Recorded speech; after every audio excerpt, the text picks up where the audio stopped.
اعوذ باللہ من الشیطان الرجیم بسم اللہ الرحمن الرحیم۔ میرے معزز سامعین و ناظرین، السلام علیکم ورحمۃ اللہ وبرکاتہ۔ مسلسل درس قرآن آپ سماعت فرما رہے ہیں۔ گزشتہ نشست میں کل جو آیہ مبارکہ آپ نے سماعت فرمائی، اللہ تعالیٰ نے بنی اسرائیل سے عہد لیا تھا کہ تم آپس میں ایک دوسرے کا خون نہیں بہاؤ گے اور اپنوں کو اپنے گھروں اور بستیوں سے باہر نہیں نکالو گے۔ اس پر تم نے اقرار بھی کیا تھا اور آپس میں تم ایک دوسرے پر گواہ بھی تھے۔ آج جو آیہ مبارکہ ہے، اللہ تعالیٰ نے جو ان سے عہد لیا تھا، بنی اسرائیل کی پرانی عادت تھی، فطرت تھی، یہ لوگ عہد کو بار بار توڑتے رہتے تھے اور بجائے سنبھلنے کے ان کو بار بار موقع دیے جاتے تھے کہ اب بھی سنبھل جاؤ، اب بھی سرکشی چھوڑ دو اور اب بھی نبیوں کی اطاعت کر لو، اللہ کی فرما برداری کر لو تو نجات پا جاؤ گے۔ لیکن یہ ایسی قوم تھی بنی اسرائیل کہ ان کو بار بار تنبیہ کی گئی لیکن یہ لوگ نہیں سنبھلے، چنانچہ انہوں نے ایک اور عہد کو توڑ دیا جو اللہ تعالیٰ نے ان سے لیا تھا۔ چنانچہ اللہ تعالیٰ قرآن پاک میں ارشاد فرماتا ہے، ثم انتم هؤلاء تقتلون انفسکم وتخرجون فریقا منکم من دیارہم تظاہرون علیہم بالاسم والعدوان وَإِن يَأْتُوكُمْ أُسَارَىٰ تُفَادُوهُمْ وَهُوَ مُحَرَّمٌ عَلَيْكُمْ إِخْرَاجُهُمْ أَفَتُؤْمِنُونَ بِبَعْضِ الْكِتَابِ وَتَكْفُرُونَ بِبَعْضٍ فَمَا جَزَاءُ مَن يَفْعَلُ ذَلِكَ مِنكُمْ إِلَّا خِزْيٌ فِي الْحَيَاةِ الدُّنْيَا وَيَوْمَ الْقِيَامَةِ يُرَدُّونَ إِلَىٰ أَشَدِّ الْعَذَابِ وَمَا اللَّهُ بِغَافِلٍ عَمَّا تَعْمَلُونَ۔ ترجمہ: پھر یہ جو تم ہو اپنوں کو قتل کرنے لگے اور اپنے میں سے ایک گروہ کو ان پر مدد دیتے ہو یا ان کے مخالف کو گناہ اور زیادتی میں، اور اگر وہ قیدی ہو کر تمہارے پاس آئیں تو بدلہ دے کر چھڑا لیتے ہو اور ان کا نکالنا تم پر حرام ہے، تو کیا خدا کے کچھ حکمتوں پر ایمان لاتے ہو اور کچھ سے انکار کرتے ہو؟ جو تم میں سے ایسا کرے گا اس کا بدلہ کیا ہے مگر یہ کہ دنیا میں رسوا ہو اور قیامت میں سخت تر عذاب کی طرف پھیرے جائیں گے، اور اللہ تمہارے کاموں سے غافل نہیں ہے۔ اللہ تعالیٰ نے ان سے عہد لیا تھا کہ آپس میں ایک دوسرے کا قتل نہیں کرو گے اور اپنوں کو، اپنے ہم مذہب کو، اپنی قوم کے لوگوں کو اپنے گھروں سے، اپنی بستیوں سے نہیں نکالو گے۔ چنانچہ انہوں نے اس کے خلاف کیا اور انہوں نے چنانچہ مدینہ شریف میں یہ عہد لیا تھا ان کے بزرگوں سے، اور یہ عہد چلتا ہوا مدینہ شریف میں جو یہودی، جو بنی اسرائیل کے لوگ موجود تھے، ان تک یہ عہد موجود رہا۔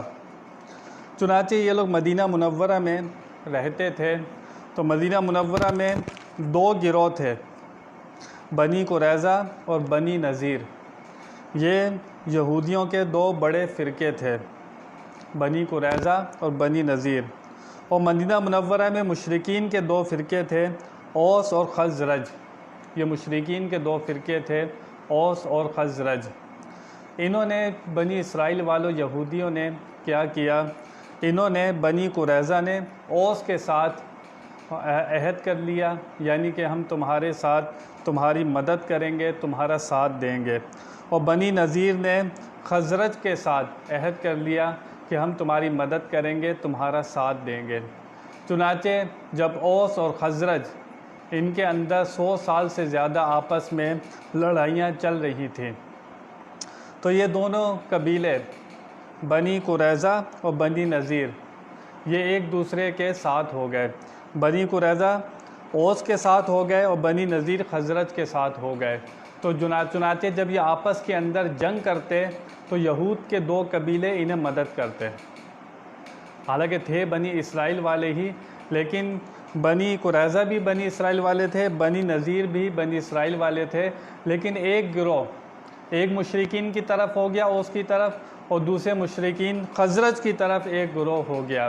تو جب یہ آپس میں لڑتے تو تو بنی اسرائیل والے بھی ان کے ساتھ ہوتے اور اپنوں کا خون کرتے۔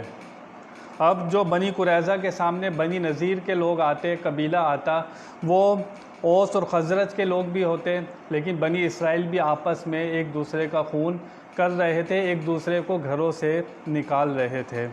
چنانچہ اس جنگ بندی کے اندر یہ آپس میں جنگ کرتے رہے، وہ آپس میں ایک دوسرے کا خون کرتے رہے اور ایک دوسروں کو گھروں سے نکالتے رہے۔ چنانچہ اتنی جنگ بندی، اللہ نے منع فرمایا تھا کہ آپس میں ایک دوسرے کا خون نہیں کرنا، ایک دوسروں کو گھروں سے نہیں نکالنا، لیکن انہوں نے یہ عہد توڑ دیا۔ چنانچہ یہ کیا کرتے، جب جنگ ہوتی، جنگ میں کوئی قتل نہ ہوتا اور جب مشرکین انہیں قیدی بنا لیتے، یعنی کہ بنی قریظہ یا بنی نذیر کے بنی اسرائیل والے اگر قید ہو جاتے تو یہ ایک گروہ دوسرے گروہ کو فدیہ دے کر اس قیدی کو چھڑا لیا کرتے تھے۔ حالانکہ پہلے اس کو قتل کرنا چاہتے تھے، لیکن جب وہ قیدی بن جاتا تو یہ فدیہ دے کر اس کو چھڑا لیتے، اور یہ چھڑانے کے بعد یہ کہتے کہ ہم تو تورات شریف کے حکم پر عمل کرتے ہیں، ہم تورات شریف کے حکم پر عمل کرتے ہیں۔ حالانکہ اللہ تعالیٰ نے ان سے پہلے 3 ان سے وعدے لیے تھے کہ آپس میں ایک دوسرے کا خون نہیں کرنا اور ایک دوسرے کے خلاف غیر کی مدد نہ کرنا اور ایک دوسرے کو آپس میں گھروں سے نہ نکالنا۔ چنانچہ انہوں نے 3 عہد کو تو اللہ تعالیٰ کے توڑ دیا۔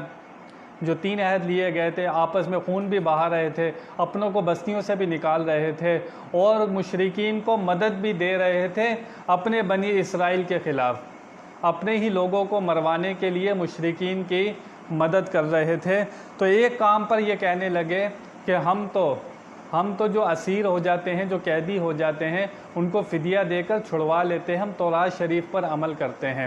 اللہ تعالیٰ نے فرمایا کیا تم کتاب کے ایک حصے کو مانتے ہو اور ایک حصے کو چھوڑ دیتے ہو؟ یعنی کہ 3 کام تو تم نے چھوڑ دیے اور ایک کام تم بڑے شوق اور ذوق سے کرتے ہو کہ جو قیدی ہو جاتے ہیں ان کو چھڑاتے ہو، کیونکہ ان کے گھر والے مال دیتے ہیں، اس مال میں سے کچھ حصہ تم بھی رکھ لیتے ہو اور قیدی کو بھی چھڑا لیتے ہو، اس مال سے فائدہ تو تمہارا ہی ہوتا ہے۔ تو آپ نے سماعت فرمایا کہ بنی اسرائیل والے اللہ تعالیٰ سے موسیٰ علیہ السلام سے عہد کر کے بھی بار بار مکر جاتے تھے، اپنی باتوں سے پھر جاتے تھے۔ تو اللہ تعالیٰ اس آیہ مبارکہ میں یہی فرما رہا ہے کہ تم کتاب کے کچھ حصے کو مانتے ہو اور کچھ کا انکار کرتے ہو۔ اللہ فرماتا ہے فما جزاء من یفعل ذلک منکم، تو کیا سزا ہونی چاہیے جو یہ کام کرے، اس کی سزا کیا ہونی چاہیے جو یہ کام کرے، اپنے لوگوں کا قتل کرے، اپنے لوگوں کے گھروں سے نکالے اور مشرکین کی مدد کرے، اپنی بنی اسرائیل والوں کو ہی مروائے۔ اللہ فرما رہا ہے اس کی کیا سزا ہونی چاہیے جو یہ کام کرے۔ اللہ فرماتا ہے الا خزي في الحیات الدنیا، رسوائی ہے اس کے لیے دنیا کی زندگی میں، ویوم القیامہ، اور قیامت کے دن، یردون الی شد العذاب، لوٹائے جاؤ گے سخت عذاب کی طرف، وما اللہ بغافل عما تعملون، اور اللہ تعالیٰ تمہارے کاموں سے غافل نہیں ہے، تمہارے کاموں کو دیکھ رہا ہے۔ چنانچہ ان یہودیوں کا، بنی اسرائیل والوں کا بہت برا حال ہوا اور رسوائی ان کے اوپر ڈال دی گئی۔ 3 ہجری میں بنی قریظہ مسلمانوں کے ہاتھوں قتل کر دیے گئے۔ یہ 2 گروہ تھے یہودیوں کے، بنی قریظہ اور بنی نذیر۔ بنی قریظہ تو مسلمانوں کے ہاتھوں ختم کر دیے گئے اور بنی نذیر مدینہ منورہ سے نکال کر خیبر میں رکھے گئے، حضرت عمر رضی اللہ تعالیٰ کے زمانے میں وہاں سے بھی نکال دیے گئے۔ یہ لوگ بارگاہ مستوی سے ایسے نکلے کہ اب تک ان کا کہیں ٹھکانہ نہیں ہے۔ یہودی آج بھی در بدر مارے مارے پھر رہے ہیں۔ کیوں؟ اللہ تعالیٰ سے کیے ہوئے وعدوں کو توڑا، موسیٰ علیہ السلام سے کیے ہوئے عہد کو توڑا، تو انشاءاللہ یہ لوگ قیامت تک در بدر مارے مارے پھرتے رہیں گے۔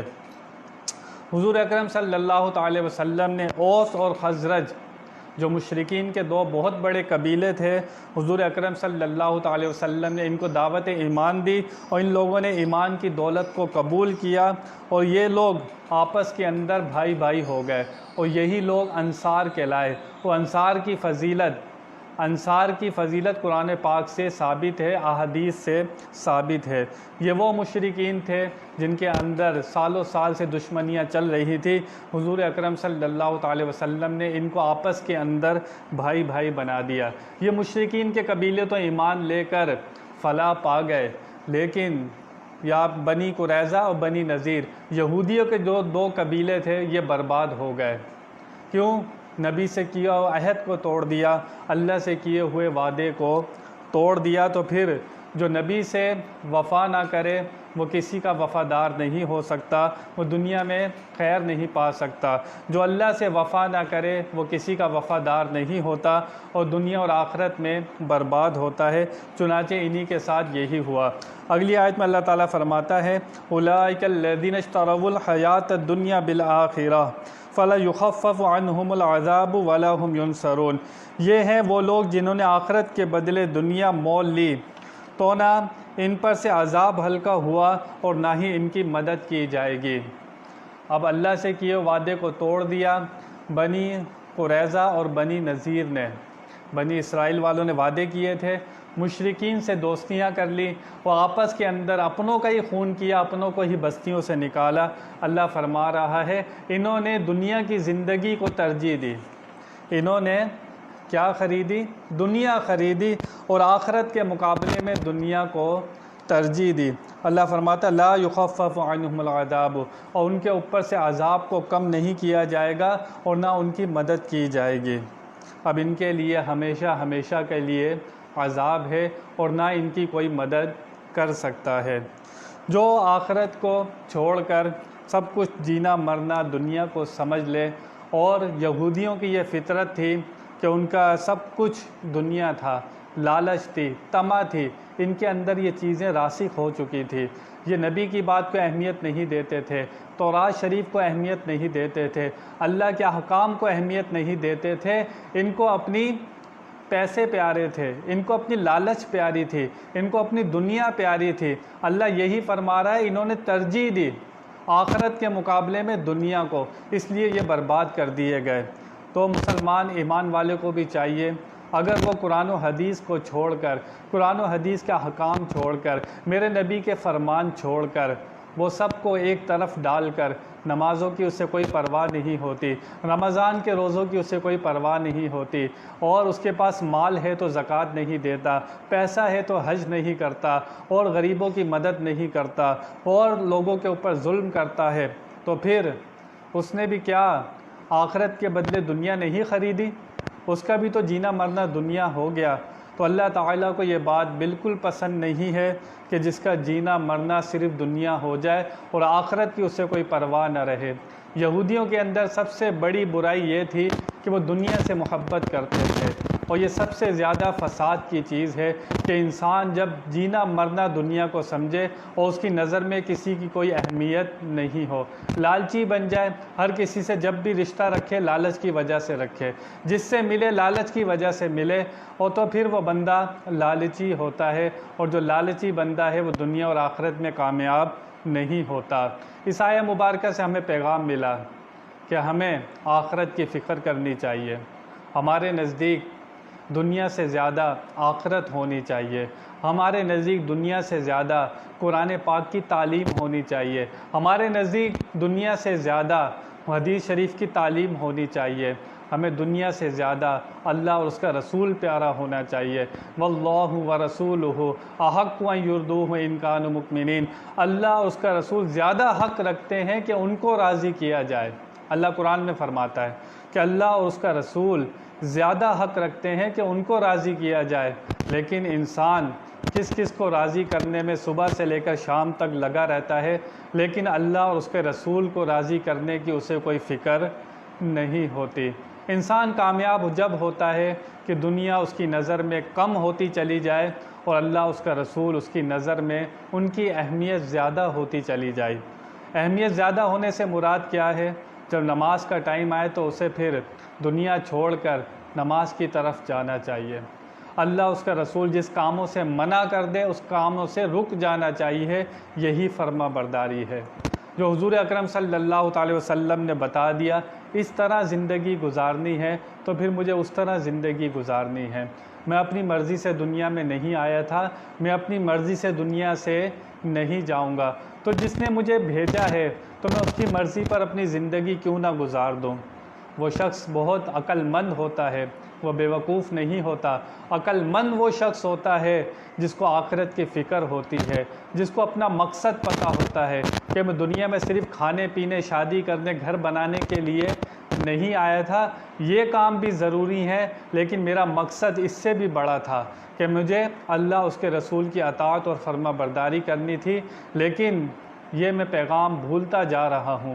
اگر میں بھول رہا ہوں یہ باتیں اور دنیا کے اندر پھنس چکا ہوں، مجھے دنیا پیاری ہو گئی ہے، اللہ اس کا رسول کا فرمان مجھے پیارے نہیں لگتے، تو پھر مجھے اپنی اصلاح کی ضرورت ہے، مجھے اپنی اصلاح کرنی چاہیے، مجھے اپنے دل کی صفائی چاہیے، مجھے کسی اللہ والے کی صحبت چاہیے، مجھے لگاتار قرآن پاک کی تلاوت چاہیے۔ تو پھر انسان کو اپنی برائیوں کا علاج کرنا چاہیے اور انسان کو چاہیے کہ اس کی نظر میں آخرت ہونی چاہیے، قبر کا تصور ہونا چاہیے کہ مجھے مر کے کسی کو منہ دکھانا ہے، جو دنیا میں جو کچھ کر رہا ہوں اس کا مجھے حساب دینا ہے۔ جب یہ باتیں انسان کے ذہن میں ہوتی ہیں تو ضرور وہ سدھرنے کی طرف جاتا ہے۔ آگے بیان جاری ہے، بیان میں کوئی غلطی ہو اللہ کی بارگاہ میں توبہ کرتا ہوں۔ وآخر دعوانا ان الحمد للہ رب العالمین۔